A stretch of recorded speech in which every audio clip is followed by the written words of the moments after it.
aussi, assalamu alaikum, merci à tout le monde.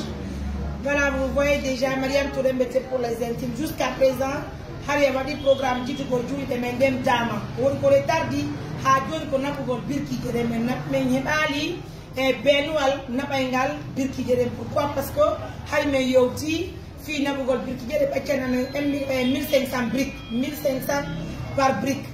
Malheureusement, Harry de Nihalani, partenaire John, un partenaire Bewoni, justement pour petite décision à tout le monde, Sista Medem, Sista Aïssatou. Moi, il y a que je suis avec un partenaire, ne peut pas aller. D'accord, madame. Une dame de Berenégon, non? Halte Fotio, Liège. D'accord, merci. Ouais. Donc aussi, c'est pas une chose qui est facile. De toute façon, on dit Alhamdulillah. Justement, comme je vais dire, il Liège, par rapport à il faut reconnaître que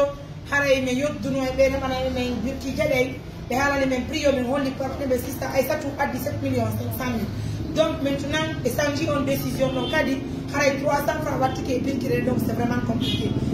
Il nous faut encore un montant de 1 500 000 pour ajouter les filles et Dama, Dama. Peut-être que les gens qui faire les par rapport à nous, programme parce que émission pour l'instant, personne ne nous a fait le retour. Donc cela veut dire que il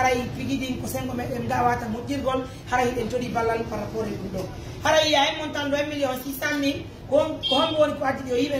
Téléphone, de Liège, mais donc nous qui sommes sur le terrain, comme nous faisons regarder. On tourne goto mankande et nyande déjà sodaka juli de darotaka ba o nyande de donc estimanji go hebike so de nyande de kene wawe namdude dole le fiye fuddo golle de après si parte go watoyi e wawe beccu go simanji makudde musibe bayden tangi ni hanta ko pellet hurgoji din darnate te yen tay ko fello won tay ko simanji di wondo haray nous sommes même obligés d'acheter encore parce que 2 tonnes watte et 1 tonne manque de 3 tonnes comme donc pigini c'est ça. On association de faute Liège, mais les 20 ans, mais les derniers, c'est l'argent qui est là. Donc, on a dit, il y a un partenaire de Médengo, on est sur les petits caméras de Mamou. Donc, c'est vrai que la Médengo, la boutique à Hande, le magasin pardon à Hande, et il y a des couteaux, ka jippi to don hande na to yawlen ka magasin abe gon do ko ficcu bu jande den haray kadi o calcula na en wedi gon on ande ko jeru heddi fi jande den en même temps ka gratuité fi sima ngidi mais on peut mais le welti mais den jarni assistance cimentaire sur le travail sur le terrain il faut la disponibilité il faut la tranquillité il faut la sincérité il faut aussi la transparence présente à tout à l'heure au revoir.